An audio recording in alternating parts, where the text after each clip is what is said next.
জুলাই ঐক্যে যে ফাটল ধরেছে এর জন্য বিএনপি দায়ী, এবং বিএনপির কারণে আসলে জুলাই ঐক্য রক্ষা করা গেল না। আসলে বিএনপি মানে কেন আপনারা বলছেন যে জুলাই ঐক্য মানে জুলাই ঐক্য বলে আর কিছু নেই, বা জুলাই ঐক্যে ফাটল ধরেছে? ধন্যবাদ।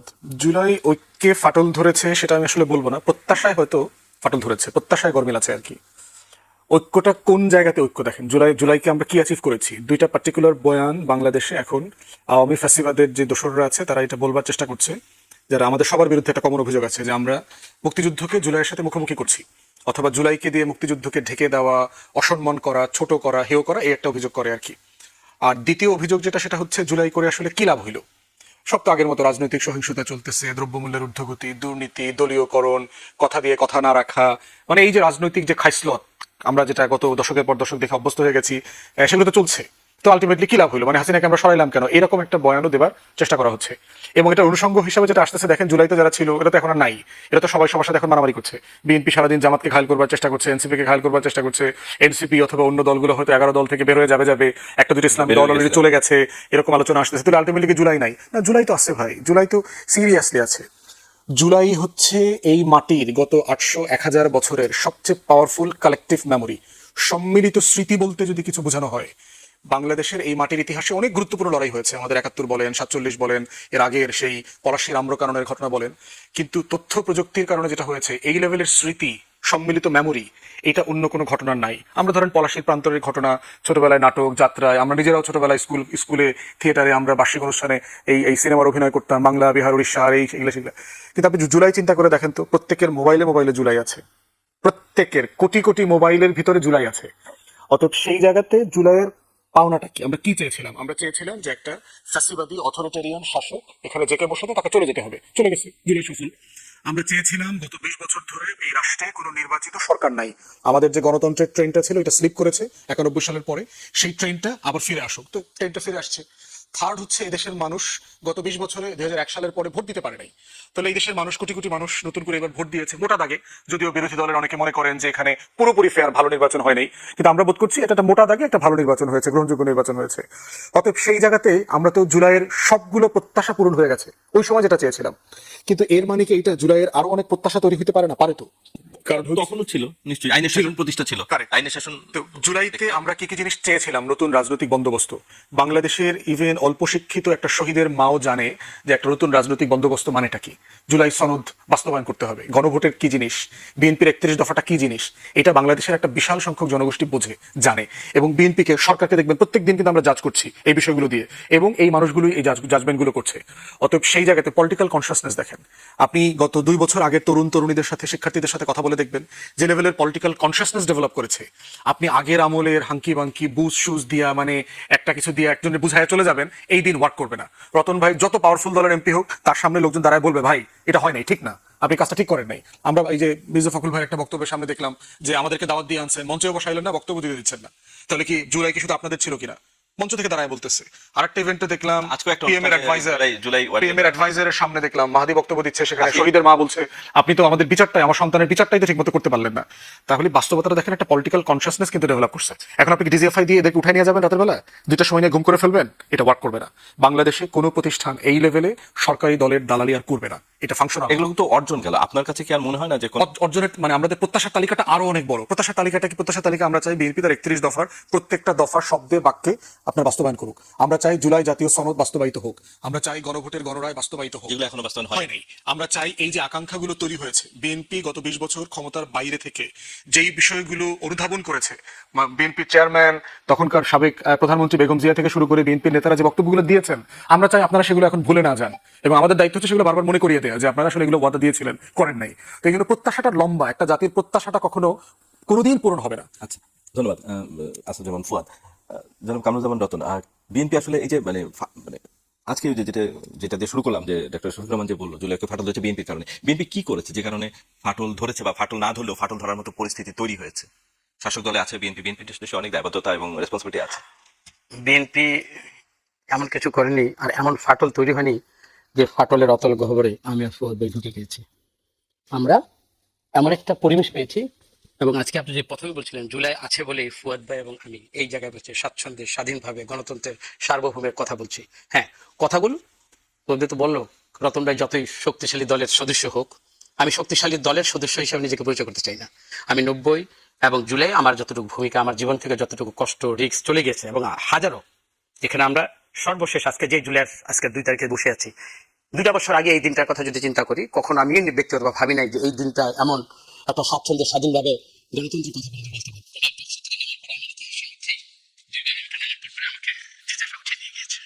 তো ওই যে তিক্ত অভিজ্ঞতা আমার বেঁচে থাকার যে একটা অদম্য একটা স্পৃহা থেকে আমি এক্সটেনশন লাইভে বসে এখানে যে কথা বলছি, তো আমার এতটুকু কথা, আমাদের যতটুকু জুলাই সনদ বলি, গণভোট বলি, এগুলো নিয়ে আজকে আমরা কথা যদি বলতেই হয়, এই বলাটা ওনাদের দাবি থেকে ওনারা বলবে এটি স্বাভাবিক, বা আমরা কতটুকু দাবি থেকে সরে আসি এই কথাটা কিন্তু যৌক্তিক, এবং রাজনৈতিক পরিমণ্ডলের সংসদ এবং সংসদের বাইরে এই কথাগুলোর মধ্যে দিয়ে কিন্তু মানুষ সত্যিকার একটা জাজমেন্ট তৈরি করবে।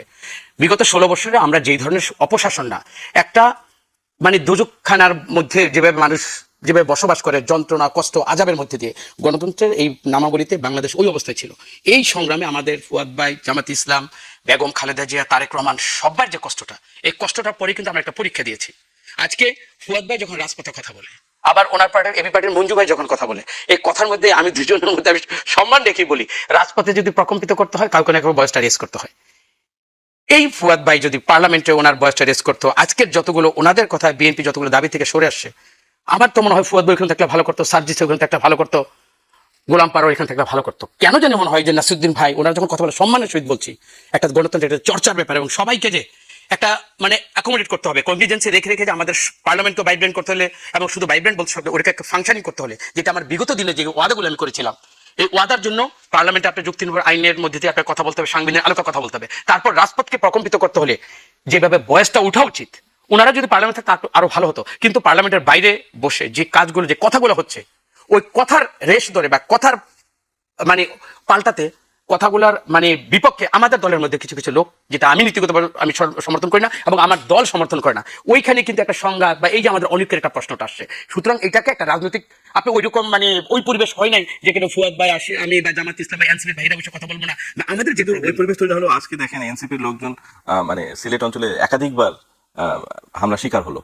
মানে এগুলো কি শুধু বিচ্ছিন্ন ঘটনা বলে পার পাওয়া যাবে? এগুলো বিচ্ছিন্ন ঘটনা। আমি প্রথম আমার এই দলের সদস্য, এই ঘটনাকে আমি শুধু নিন্দা করি না, এবং যারা এটা উস্কানির মূলে প্রথম যারা এই ধরনের কথাগুলো বলেছে, আমি বিনীতভাবে অনুরোধ করছি, বারবার কিন্তু টকশোর মাধ্যমে বলেছি, আমি এই যে আমার নাসিরুদ্দিন ভাই থাকলে ভালো হতো, ওনাকে আমি বলেছি স্বাধীনতার মধ্যে একটু কথা বলি, সবাইকে সম্মান দিয়ে কথা বলি, অন্যকে অসম্মান দিয়ে কথা বলে তো আমি নিজে তো বড় হতে পারবো না। আমার কেন যেন মনে হয় যারা পার্লামেন্টে আমরা যেতে পারিনি, কোনো না কোনো ভাবে আন্ডারস্ট্যান্ড করতে পারলে, বা আরেকটা যদি নিকট ভবিষ্যৎ থেকে পার্লামেন্ট করা যায়, ওনারা মনে হয় ওইরকম একটা আক্ষেপ থেকে মনে হয় এই ধরনের কথা আপনারা তো চাইছিলেন যে একটা উচ্চ কক্ষ করার কথা, আরেকটা পার্লামেন্ট। আমরা তো ওই দাবি থেকে তো সরে আসিনি।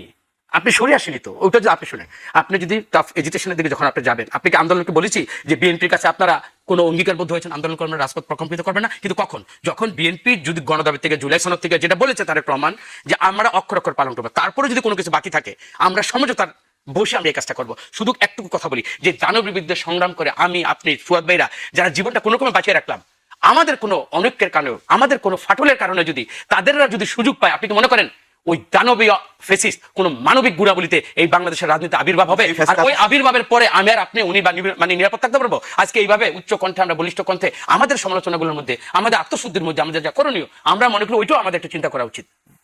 ধন্যবাদ। আমি এই প্রসঙ্গে আরেকটু মানে যে বললেন যে যদি সেই ফ্যাসিবাদ ফিরে আসে, আজকে ফরহাদ মাজার একটি অনুষ্ঠানে বলেছেন যে যতদিন জামাত ইসলামী নামে রাজনীতি থাকবে ততদিন আওয়ামী লীগ থাকবে, আওয়ামী লীগকে নির্মূল করা যাবে না। আওয়ামী লীগের তো একটা আদর্শ, তো ফ্যাসিস্ট ফিরে আসার প্রশ্ন এসছে। আপনার কি মনে হয় ফরহাদ মাজারের এই কথাটার ভিতর সারবত্তা কিছু আছে?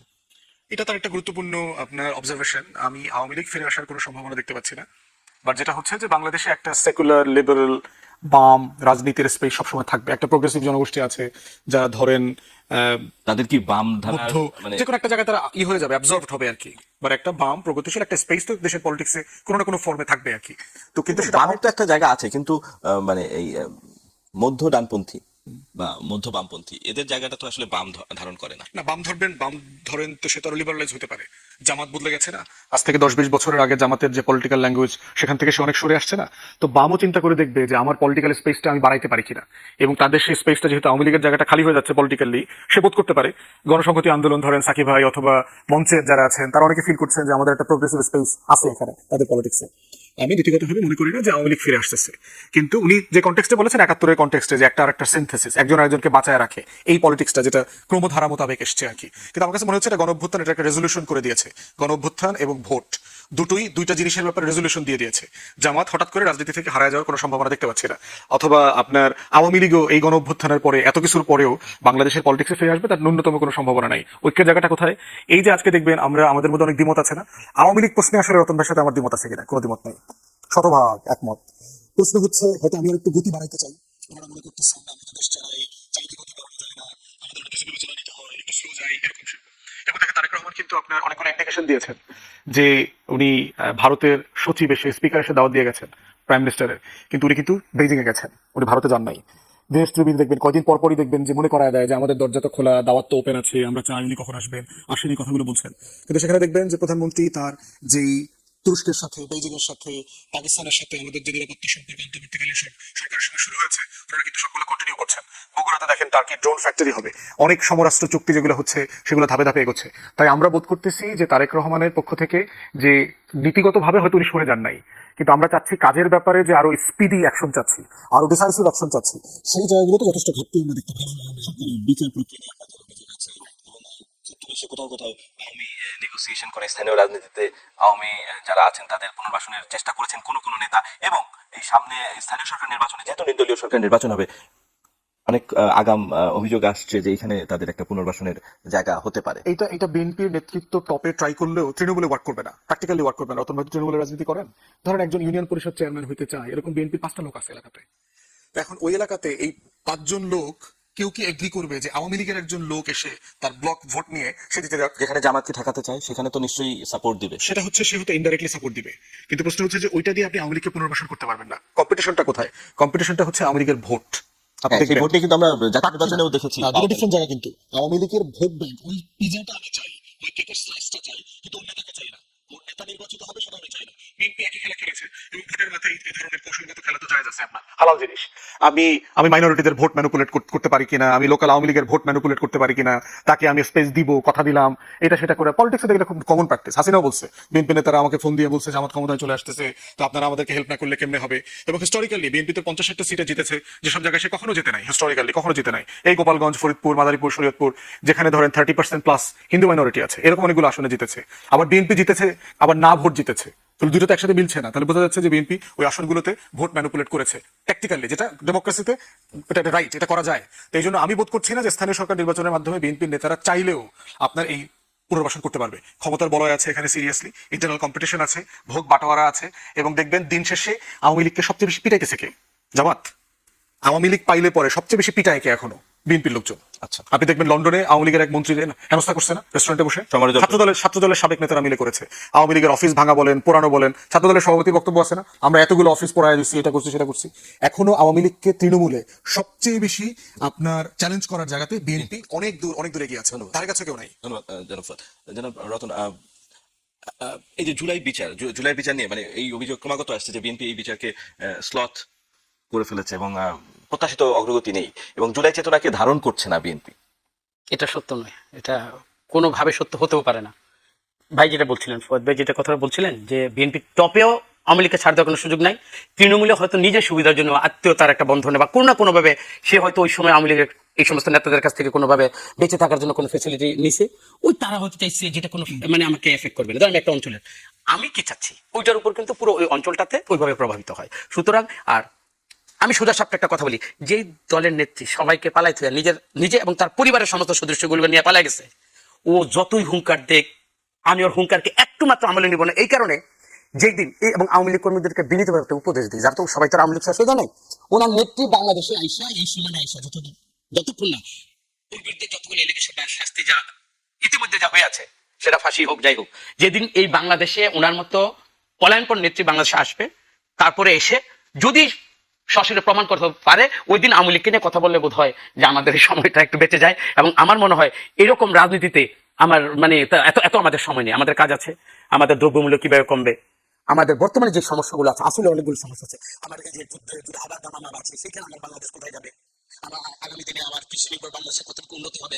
এবং সর্বশেষ আমি যে প্রশ্নটা আমি করলেন যে বিচারের স্লথ, আজকে হোসেন জিল্লুর যেটা 2008 সালে আমাদের উপদেষ্টা ছিলেন, উনি আজকের একটা পত্রিকার সাক্ষাৎকার দিয়ে 3টি কারণে এই বাংলাদেশে আজকের রাজনীতির এই অবস্থা এবং এনসিপি ভাইদেরকে উনি সমালোচনা করছেন ডক্টর ইউনূসের। একটা কারণ হলো যে সরকারের আমলাদেরকে উনি ক্ষমতায় এসে ওই যে যুক্ত রেখেছেন এবং তাদেরকে দিয়েই এই গণতন্ত্র 18 মাস চালিয়েছে, কখনো নির্বাচন করেছে, বিচার ব্যবস্থা করেছে, এই জন্য সরাসরি এই জিল্লুর সাহেব তাকে দাঁড়ি করেছেন।